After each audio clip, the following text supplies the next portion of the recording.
রাখা যাবে না, ধর।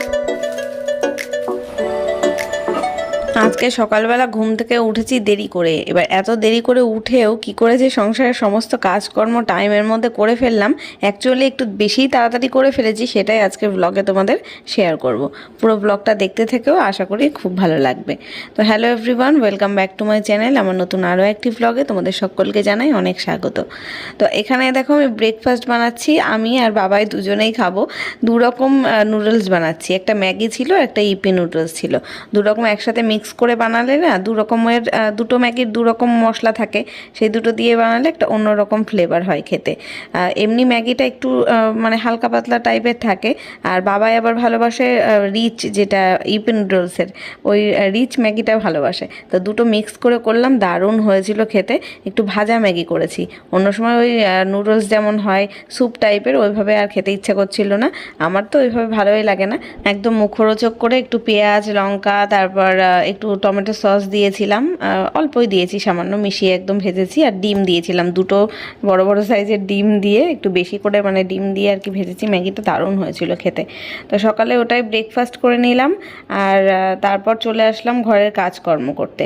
হ্যাঁ, চাটা আমার খাওয়া হয়ে গেছিলো যখন ঘুম থেকে উঠেছি আজকে 9:30টারও পরে।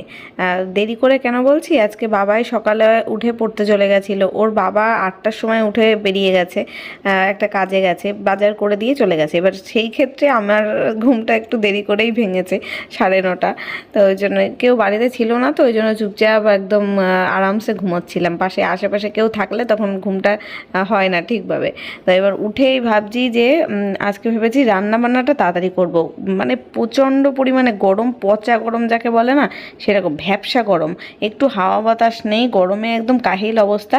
সবসময় ফ্যান ছেড়ে এসি ছেড়ে তো বসে থাকা যায় না, ফ্যানের হাওয়াও গরম, ফ্যান চালালে মনে হচ্ছে আগুন বেরোচ্ছে। আর এসি ছেড়ে তো বসে থাকা যায়ই না, রান্না বান্না ঘরের কাজকর্ম সবই থাকে। আর এসির হাওয়াও সবসময় খেলে না গা হাত পা ব্যথা করে, দেখবে ঠান্ডা লেগে যায়, গলা ব্যথা হয়, এগুলো তো প্রবলেম হয়ই। তো যাই হোক, বাবাই এখন পড়ে এসে ওই ঘরে ফ্যানটা ছেড়ে বসে আছে, মানে সাইকেল নিয়ে গেছিলো তো পড়তে। এবার যখন এসছে হাঁপাচ্ছে, পুরো ঘেমে দেখছি গেঞ্জিটা পুরো ভিজে গেছে। আমি ওকে বললাম গেঞ্জিটা খুলে রাখ, রেখে অন্য একটা গেঞ্জি পর, কিংবা খালি গায়ে হয়ে থাক, তুই ফ্যানের হাওয়ায় বস। তা কে কার কথা শুনে, সেই গেঞ্জি পরেই বসে রয়েছে ফ্যানের হাওয়ায়, সেটাই গায়ে শুকাচ্ছে, শোনে না কোনো কথা। এই করে যখন ঠান্ডা লাগবে তখন মানে কাশবে খুক খুক করে, তখন আর কি আমাকেই ভুগতে হবে। তো আমি বিছানাটা তুলে নিয়ে, এখানে চেয়ারটা এখন তো পুরো ফাঁকাই থাকে, যত শীতের জামা কাপড় এই চেয়ারের উপরে থাকতো, কম্বলগুলো সব তুলে দিয়েছি। একটা কম্বল অবশ্য ওই ঘরে রয়েছে, খাটের পাড়ে ভাঁজ করে রাখা আছে। আর এই ঘরে যতগুলো দুটো কম্বল ছিল সবই আমি প্যাকেট করে একদম আলমারির ওপরে তুলে দিয়েছি। ওই জন্য চেয়ারটা খালি। এখানে তবুও একটা দেখলাম ওই লাল জ্যাকেট রয়েছে, সেটা আজ কাচবো, কাল কাচবো, এই করে করে কাচা হচ্ছে। ঘর গোছানোর আগেই মাসি চলে এসেছিল, এতক্ষণ কলে বাসন মাজছিল, এখন দেখছি ঘরে চলে এসছে, ঘর তো ঝাড় দেবে। তো আমি তাড়াতাড়ি করে বিছনা টিছনা ঝেড়ে দিলাম।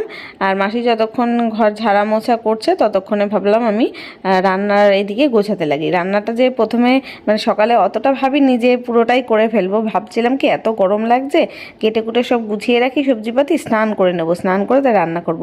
তারপরে রান্নাঘরে ঢুকে মনে হলো না, এই যা করছি, যা ঘামছি, যা গরম লাগছে, স্নানের আগেই হয়ে যাক। স্নান করে এসে আর আমি আগুনের সামনে দাঁড়াতে পারবো না, এমন গরম না, মাথা ঘোরাচ্ছে রীতিমতো।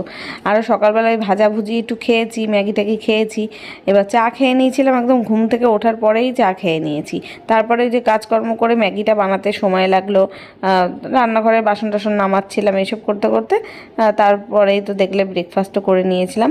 আজকে রান্না হবে হচ্ছে চিচিঙ্গা ভাজা, আর মাছ এনেছে বাজার থেকে, মাছ করব রান্না। এই চিচিঙ্গাটা মা এনে দিয়েছিল কালকে। এবার আমি আর তোমাদের দাদাভাই খাই, অবশ্য আজকে তোমাদের দাদাভাই বাড়িতে নেই, ও দুপুরে খাবে না, আমাদের জন্যই শুধু মাছ এনে দিয়ে গেছে, রান্না করব, আমাদের হয়ে যাবে দুবেলা।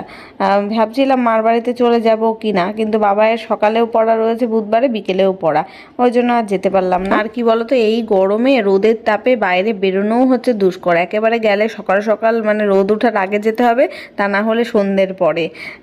দিনের বেলা না বেরোনোই ভালো, সানস্ট্রোক হয়ে যাবে, এত গরম আজকে ছিল। তো এই যে পাবদা মাছগুলো এনেছে, এগুলো ধোয়া টোয়া কিছুই হয়নি, রাখা রয়েছে। আমি সবজি কেটে নিলাম, নিয়ে রান্নাটা বসিয়েও দিয়েছি। যেমন কথা তেমন কাজ। এই আমগুলোও মা এনে দিয়েছিল ওই বাড়ির থেকে, মায়ের গাছের আম আর কি। এখন দেখো কটা বাজে, 12টা বাজে, মাসি কাজ করে দিয়ে চলে গেল, আর আমি এদিকে রান্নাবান্না করছি। তাড়াতাড়ি ভেবেছি 1টার মধ্যে রান্নাবান্না করে নেবো। হ্যাঁ, তার মধ্যে আবার এক বালতি চুবিয়েও এসছি। ভাবলাম সকাল সকাল যখন স্নান হয়ে যাবে তা কেচে মেলে দিলে কি শুকিয়ে যাবে। তো এই যে চাটনি, আমের চাটনি করলাম একটু, মানে একটু টক টাইপের করেছি, বেশি মিষ্টি দিইনি, অল্প চিনি দিয়ে আমের টক টাইপের করেছি। এই জলটা না, উপরে যে আমের টকের জলটা, ওটা খাওয়া ভালো, গরমে শরীরের পক্ষে ভালো। এদিকে ভাত বসিয়ে দিয়েছিলাম, আর ওইদিকে ওই চিচিঙ্গা ভাজাটা একটু পেঁয়াজ লঙ্কা কালো জিরে ফোড়ন দিয়ে ভাজা করে নিয়েছি। চিচিঙ্গাটাকে না চিংড়ি মাছ দিয়ে করলে দারুণ লাগে খেতে। আজকে তো কিছুই নেই, চিংড়ি মাছ কিংবা কাঁঠালের বিচি দিয়ে করলে ভালো লাগে, তার দুটোর কোনোটাই নেই আজকে। নর্মাল পেঁয়াজ লঙ্কা দিয়ে ভেজে নিলাম, কিন্তু না লবণ বেশি হয়ে গেছিলো। লাস্টে লেবু কেটে লেবু চিপে ভাতের সাথে খেয়েছি। একদম অল্প জিনিস তো, প্রথমে দেখাচ্ছে অনেকটা, কাটার পরে কড়াইতে দিয়েছি, আমি বুঝতে পারিনি অতটা যে লবণ হয়ে যাবে, দিয়েছি। এখন ভাজার পরে দেখছি লবণ বেশি। তারপরে যে চাটনি আর ওই ভাজাটা রান্না করে নিয়ে তারপরে মাছটা ধুলাম। মাছ ধোয়ার সবাই পাচ্ছিলাম না। আর পাবদা মাছের উপরে দেখবে কালো কালো ছ্যাদলা টাইপের থাকে না, ওগুলো ভালো করে ঘষে পরিষ্কার না করলে হয় না, ওই জন্য একটু সময় লাগলো আর কি। তো লবণ হলুদ মাখিয়ে নিলাম। ভাতও হয়ে গেছে। আজকে আবার সর্ষের পেস্ট করাও ছিল না, যা ছিল ফ্রিজে ফুরিয়ে গেছিলো। সর্ষেটা আবার ফ্রেশ পেস্ট করে নিলাম, কাঁচা লঙ্কা দিয়ে, সর্ষে দিয়ে, লবণ হলুদ দিয়ে। আজকে আর রসুন দিইনি, ভুলেই গেছি রসুন দিতে। তো থাক, না দিলেও হবে। এত গরম আছে না, টেকা যাচ্ছে না একদম। আমি এদিকে আমার আর বাবার জন্য 2 গ্লাস হাতের শরবত বানালাম।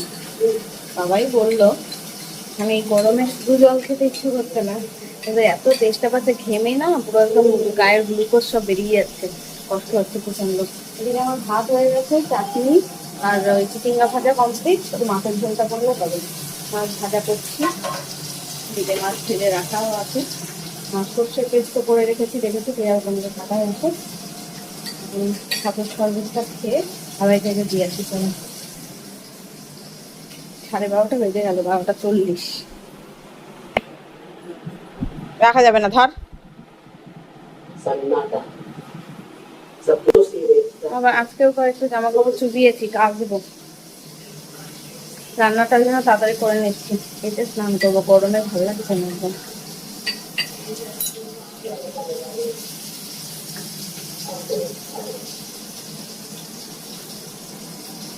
রান্না শেষ করলাম, এদিকে মা ফোন করলো, তোমাদের দাদাভাই ফোন করলো। এই ফোনে কথা বলতে বলতে ভিডিওটা যে করব আর ভুলে গেছি। তারপরে যে স্নান করে চলেও এসেছি, কেচে সব বাইরে মেলে দিলাম। পাঁচিল দিয়েই বেশি মেলা হয়, কারণ পাঁচিলের দিকে রোদটা এখন থাকে। তো বাবাইকে এখন স্নান করতে পাঠিয়েছি। আমি বললাম তুই যা, এখন খেয়ে নি। আমার এডিট করা হয়নি, ভিডিও এডিটিংটা বাকি রয়েছে। এখন ভাত খেয়ে তারপরে এডিটিংয়ে বসবো। রান্না বান্না, স্নান, পুজো সমস্ত কিছু কমপ্লিট। চলো রান্না দেখিয়ে দিই। বাবাই স্নান করতে গেছে, বেরোলে খেতে দেবো। এই যে পাবদা মাছ, চিচিঙ্গা ভাজা, এটা আছে চাটনিটা আজকে একদম জলের মতো পাতলা করেছি। চলো খাওয়া দাওয়া করে নিই। ভাত খেয়ে গিয়ে এসিটা ছেড়ে তারপরে ওখানে বসেছি আমি এডিট করতে, আর ঘুমে ঢলে পড়ে যাচ্ছি। অর্ধেক এডিট হয়েছে, ভয়েস ওভার দিয়ে আমি ঘুমে ঢলে পড়ে যাচ্ছি। তারপরে দেখছি 3টে বাজে, এডিট কমপ্লিট হয়নি, কখন ভিডিও পোস্ট করব। তারপরে তাড়াতাড়ি করে ওই ঘুমটাকে আর কি চোখের থেকে সরিয়ে রীতিমতো আমি এডিটিং করে ভিডিওটা আপলোড করলাম। তারপরে আর ভাবলাম আপলোড করার পরে আর নিশ্চিন্তে ঘুমাবো, আর ঘুমটা আসলোই না। সে যাই হোক, তারপরে দেখলে সন্ধ্যেবেলা উঠে চা করে খেয়ে নিলাম আমি আর বাবাই। তারপরে বাবাই একটু পড়তে বসেছিল। ওর অবশ্য 3টে, 3:30 থেকে বিকেলে পড়া ছিল, পড়ে এসেছিলো। তারপরে 8টার দিকে আবার একটু বসিয়েছিলাম 1 ঘন্টা মতন। তারপরে আমরা এখন একটা টিভিতে সিনেমা চালিয়ে দেখছিলাম। সেইটা দেখতে দেখতে আবার দেখছি রাত 11টা বেজে গেছে, 11:15 মতন। তখন গিয়ে ভাত খেয়েও আসলাম। অনেক সকালে ভাত রান্না করেছি তো, যদি নষ্ট হয়ে যায় সেই জন্য আমরা আবার খাওয়া দাওয়া করেও নিয়েছি। এখন কিন্তু ঘড়িতে বোধহয় 11টা 10-15 হবে সেই টাইমে। তো এই ঘরে বাবাইয়ের বালিশ রাখা রয়েছে, কোল বালিশ রাখা রয়েছে, সেটা রয়েছে। আর টিভিতে যে সিনেমাটা দেখছিলাম সেটাও শেষ হয়ে গেল। বাবাইকে আমি বললাম তুই যা ওই ঘরে এসি চাল দিয়ে ঠান্ডা কর ঘরটা, শুতে লাগ, আমি যাচ্ছি। তার মধ্যে আবার একবার লোডশেডিংও হলো। আর আমি এখন এখানে করছি জামা কাপড় গোছানো, প্রচুর জামা কাপড় আবার জমে গেছিলো, আবার কাচাকুচি করছি না, ডেলি একটু একটু করে কাচাকুচি হচ্ছে, সেগুলো শুকিয়েও যাচ্ছে। এত ভ্যাপসা গরমে রোদের তাপও থাকছে, পুরো সব শুকিয়েও যাচ্ছে।